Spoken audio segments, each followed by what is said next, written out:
Hi, my name is Julianne, also known as Hi, my name is Julianne, also known as Roadrunner.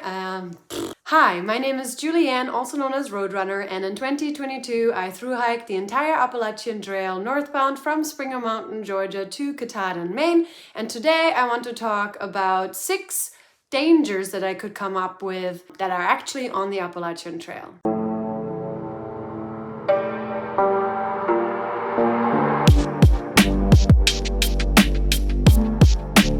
To start off this video, I do want to say that the Appalachian Trail is not dangerous at all, meaning it is a well-traveled trail. There's a lot of opportunities for people to get off trail if there is something that's happened to them. There's a lot of people around that can help you in case you do get injured, and I really do find the Appalachian Trail very safe. At least I felt I was very safe when I was on the trail. But just as you do anything in life, there's always going to be some sort of association with dangers, and the Appalachian Trail is the same. The first danger that I could come up with was dehydration. So as summer approaches throughout your hike, you get into the months of June, July, August, the states that I was in, which were New Jersey, New York, and Massachusetts, became incredibly hot. I'm from Florida, so therefore the heat did not bother me at all. But I did have trail family members that were extremely bothered by the heat, and so they got very exhausted. They were sweating profusely. Hot. They're dying. Way too hot. Which in turn can create dehydration. And dehydration is a true danger to a hiker because you can become dizzy and then you can fall, as well as other things that can happen to you. So definitely replenish on those electrolytes. Make sure you do drink as much water as you could possibly come up with. The reason why dehydration is an actual danger in those states, New York in particular, had very limited resources of water.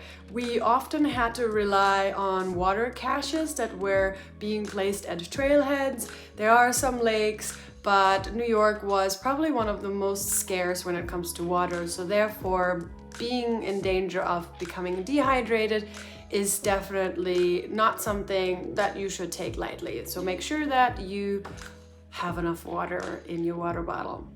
You've probably already heard about the next danger because a lot of people talk about it, and that is ticks.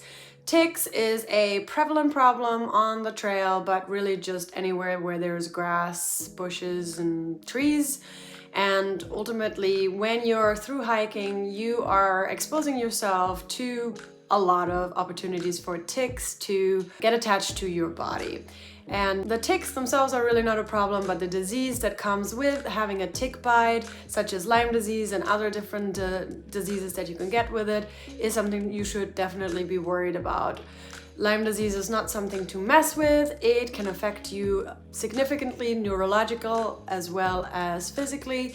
And so taking preventative measures of not having a tick bite, as well as once you do have a tick bite, to take the appropriate measures to make sure that you are healthy.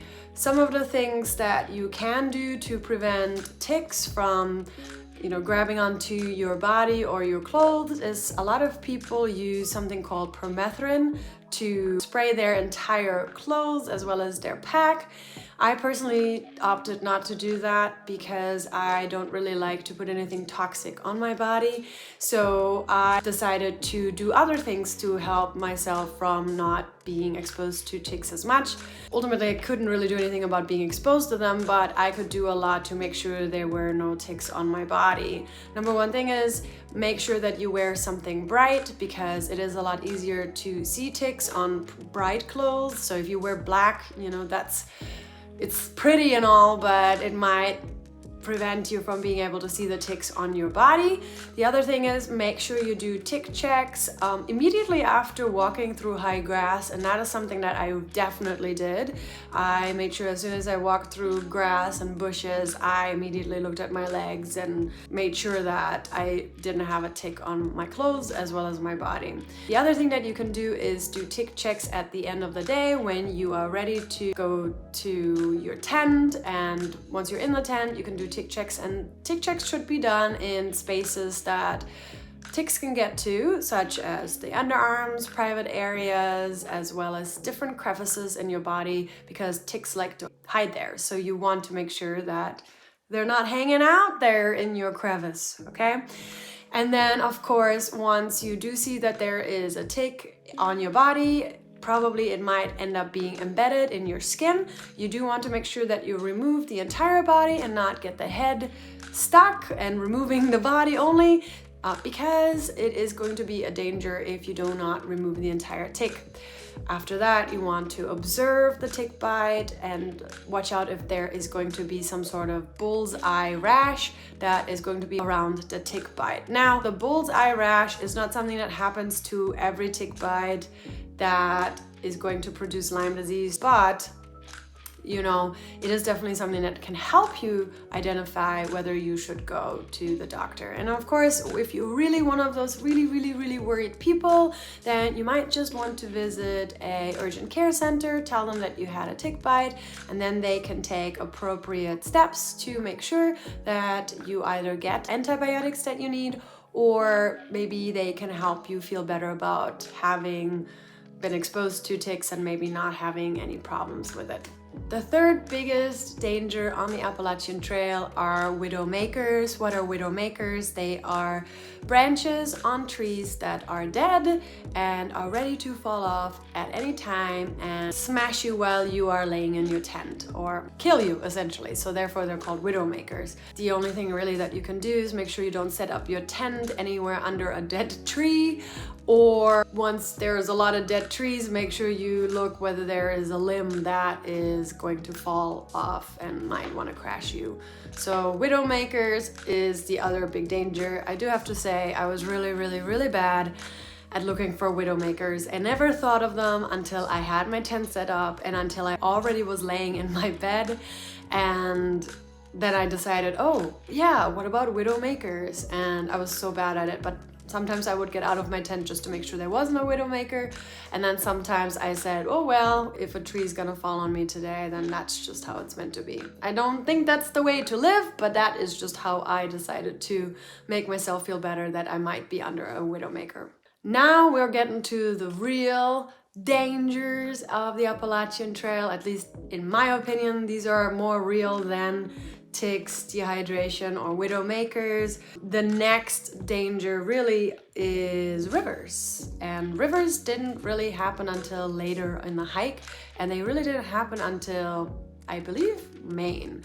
And rivers can be a danger because they can be rather high, and most of all, rivers have very slick stones at the bottom of the river bed. And so slipping and falling and perhaps injuring yourself is a true danger in Maine when you come across some true river crossings.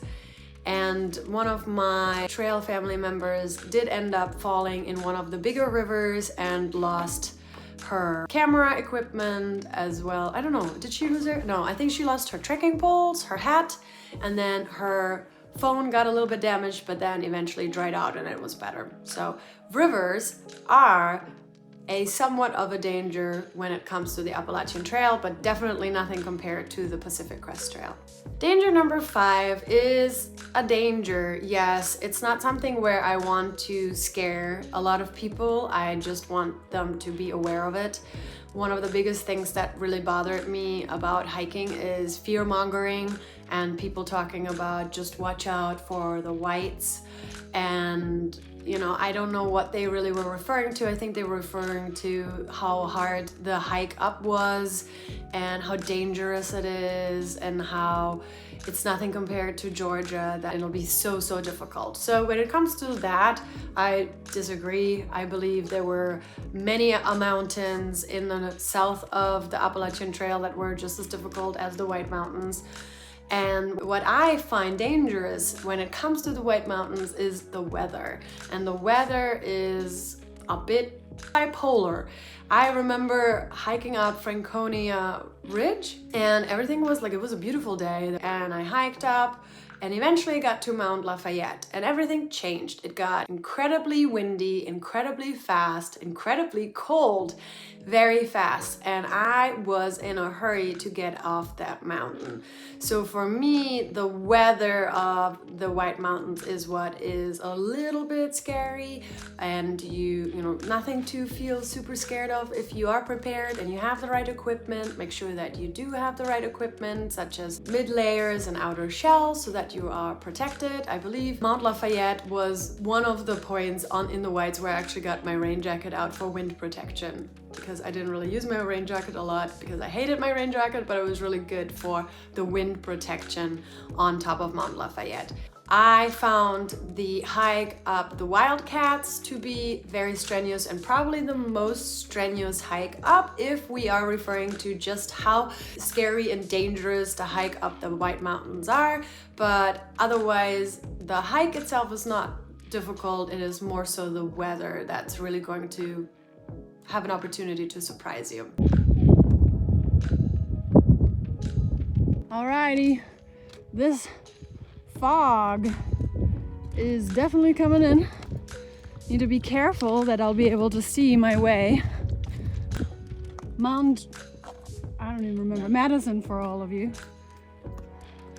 And the sixth and final danger are people. I do find that people are the most dangerous part of the Appalachian Trail, and for me to say that means that it's really not dangerous at all. Out of the thousands of hikers that hike the entire Appalachian Trail, there's only a few people that might make you raise an eyebrow.